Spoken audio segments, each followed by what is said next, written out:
You are listening to the Mastering Business Basics podcast, where we discuss how to build a solid foundation under your small business to improve your chances of success. And now, here is your host, Roger Pearson.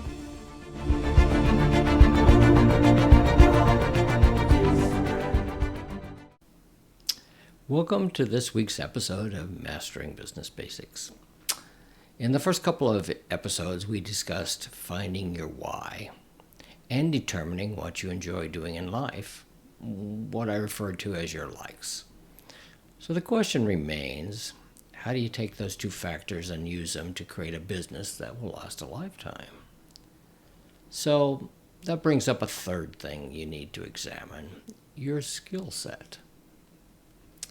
One of the concrete examples of success in any area of our lives is that we've got to realistically be able to look at ourselves. We need to not only look at the skills that we currently have, but also the skills and the psychology of what it takes to be an entrepreneur. We need to really see if the skills we currently have fit in with what we'd like to do or love to do, our likes.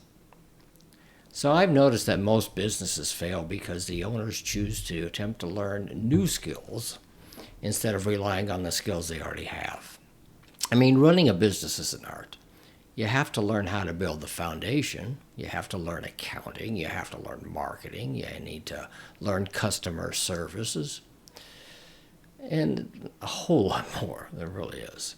You don't have time to learn a new skill at the same time when starting out on your first business, especially. That's why we need to start the discussion with how to determine what your skills really are. I mean, many people have a lot of trouble with this phase of the process, and many more underestimate the types of experience they actually have. So let's start with this question. If you moved to somewhere in the country you'd never been to before, or you knew anybody that lived there, what do you know that you could use to create revenue within a week? It's a hard question.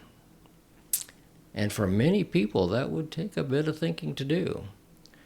But let me jog your memory. So if you really want to answer this question, you need to ask yourself questions such as these. What are the tasks that you're responsible for at your job?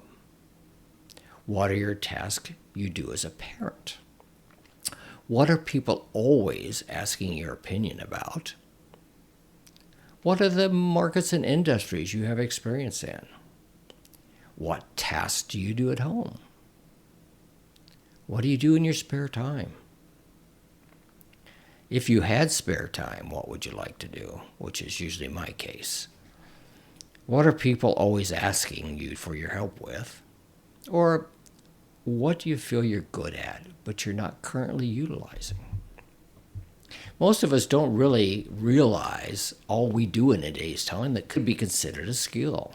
I mean, picking something up at the store for somebody is like a delivery service, or fixing your co-worker's computer again could be viewed as a computer consultant, or teaching your son how to hit a fly ball is really like being a sports instructor. Here's some homework.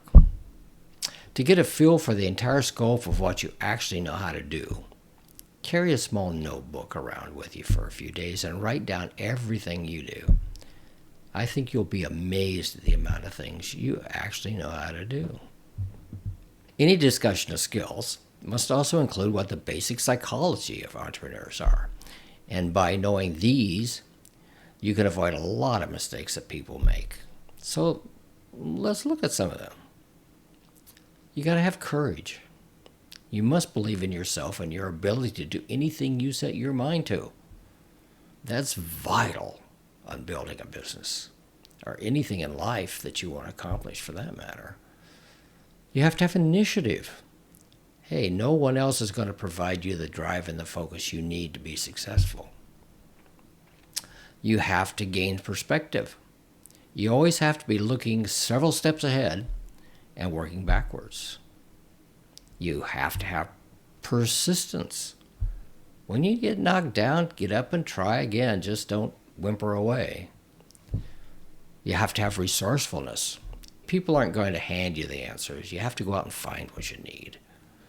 You have to have flexibility. Your way or the highway mentality doesn't work in business. The marketplace is always changing, and you've got to change with it, or you're going to be left in the dust. You have to be able to take action. You can't research things forever. I mean, you need to set a starting date, and you need to keep to it. You have to really be an optimist to be a good businessman.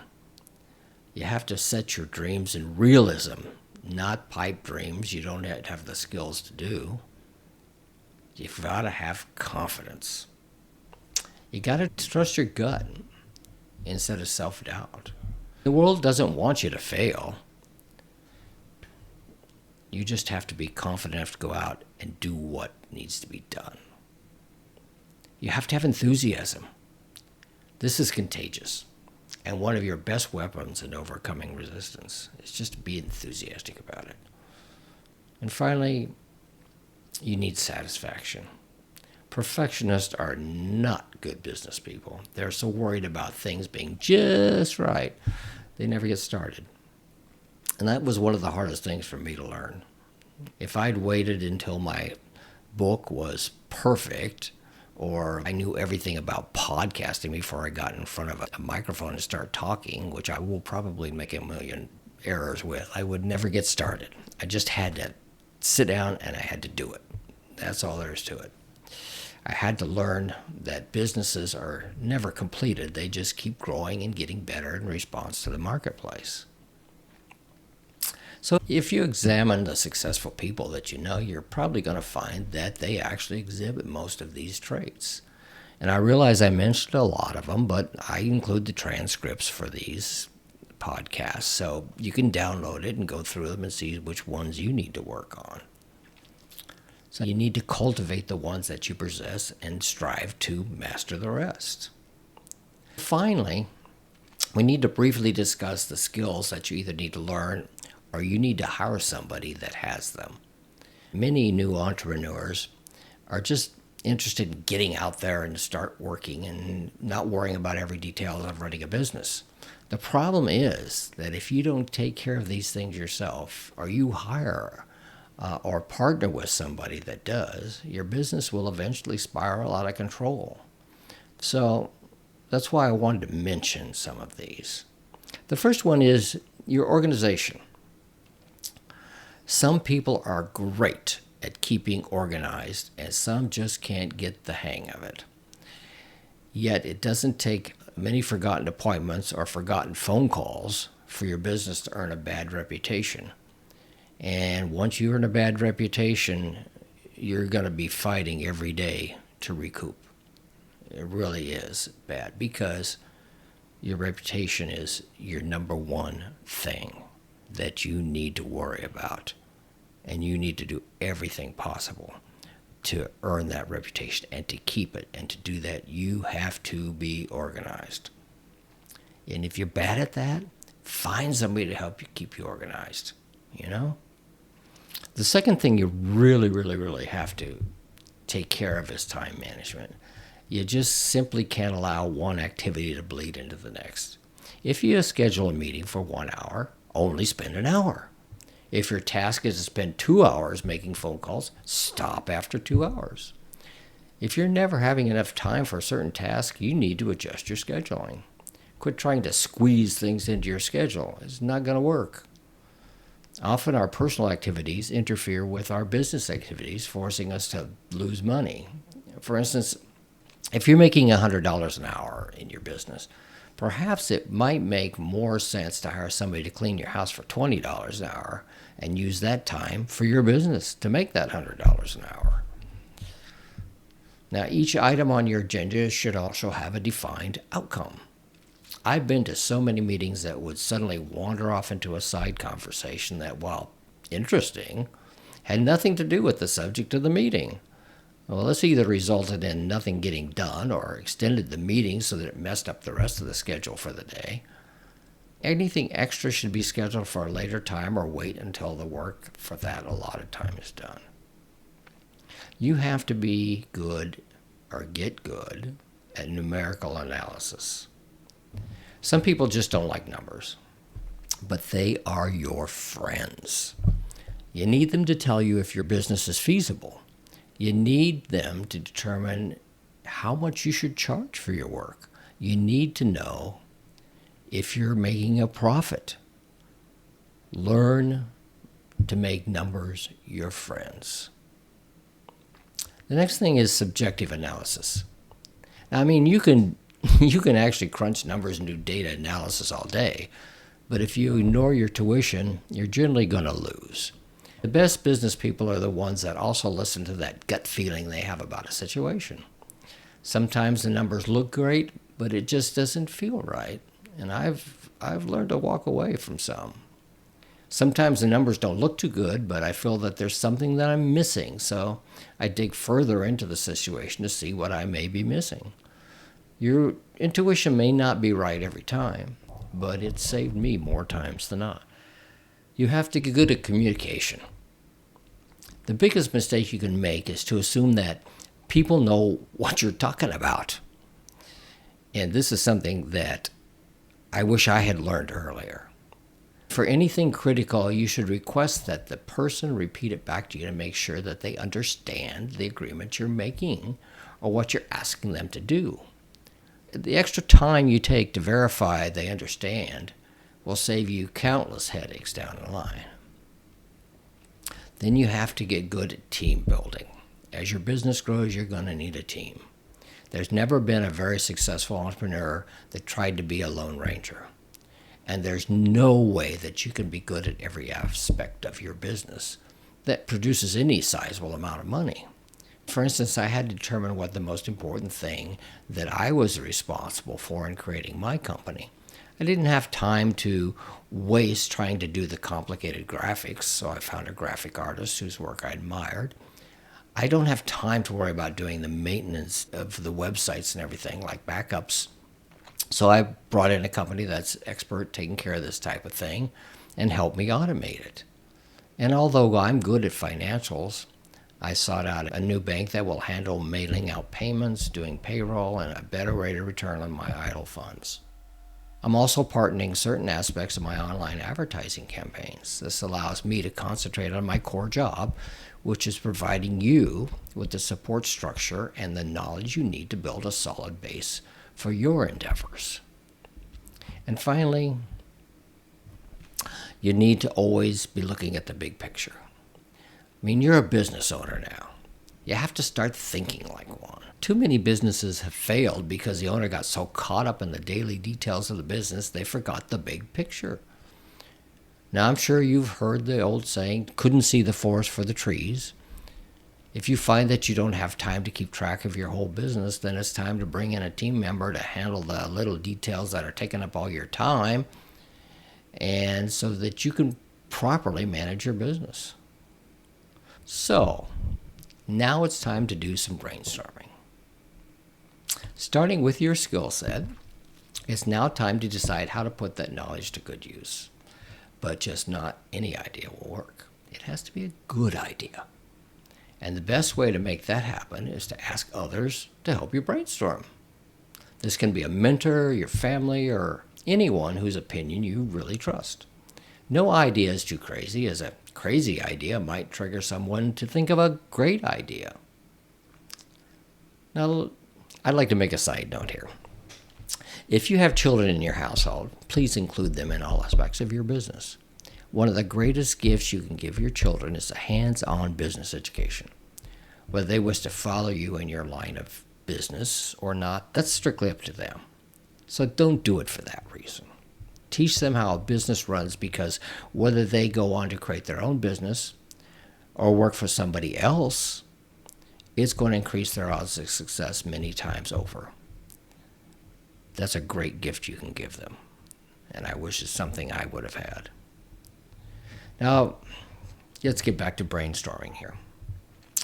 There's some basic business rules to follow when doing this. First of all, you got to keep ideas simple. You're not starting a mega corporation here. So let's start out with something simple. And don't try to get too original. I mean, not everybody gets lucky selling pet rocks. If you don't know what pet rocks is, ask your favorite AI for it. It's an interesting marketing concept that happened many decades ago. You should strive for a business model that already exists, but with a different spin, a better way of doing it.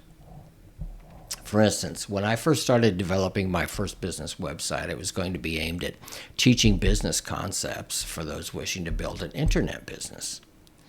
But the competition in this area is really, really intense. It's even more so nowadays.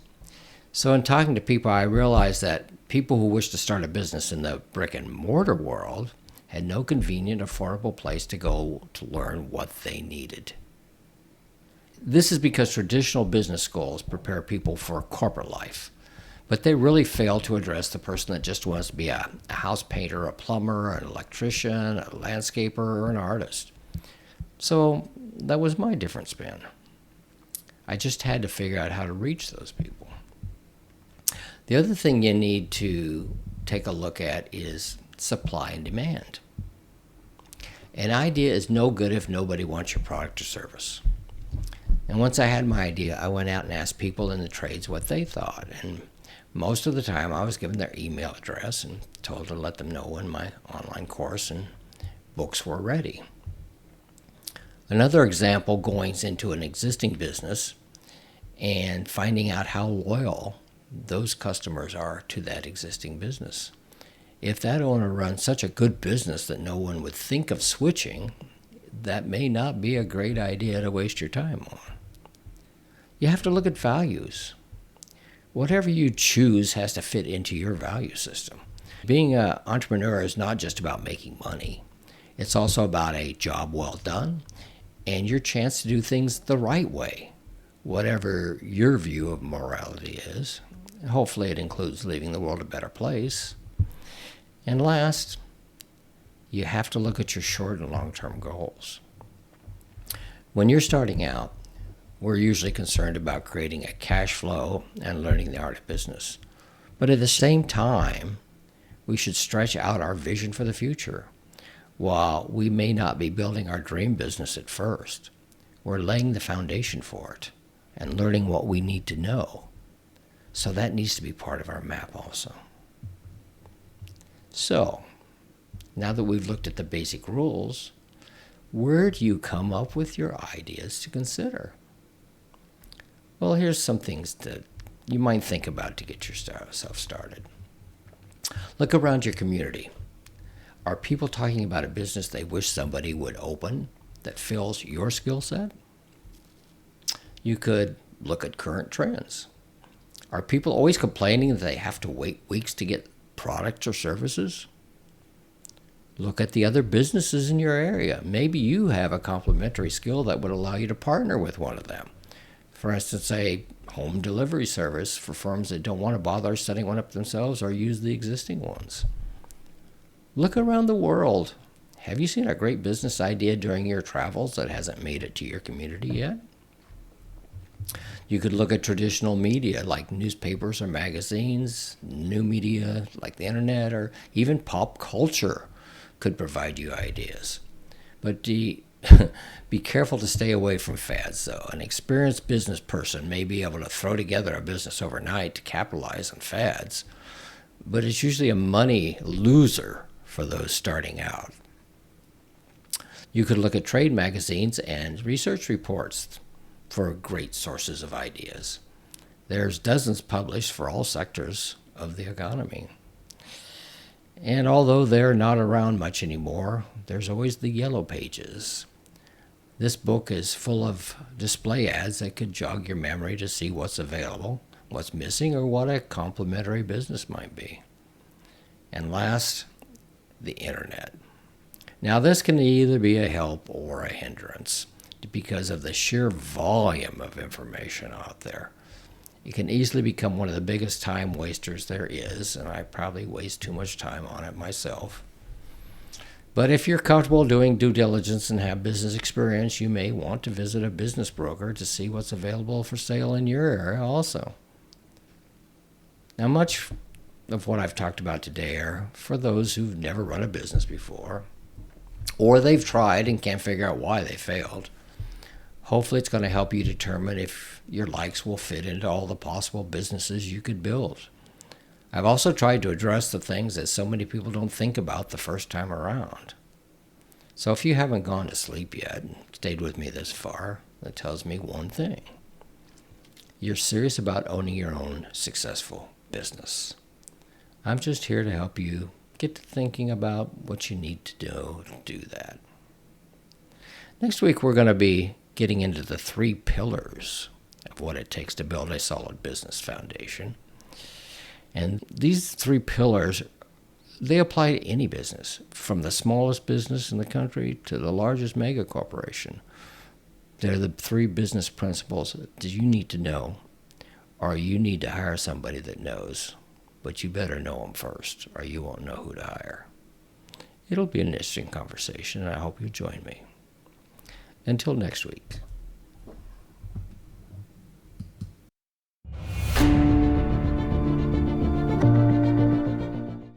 You have been listening to the Mastering Business Basics podcast with your host, Roger Pearson.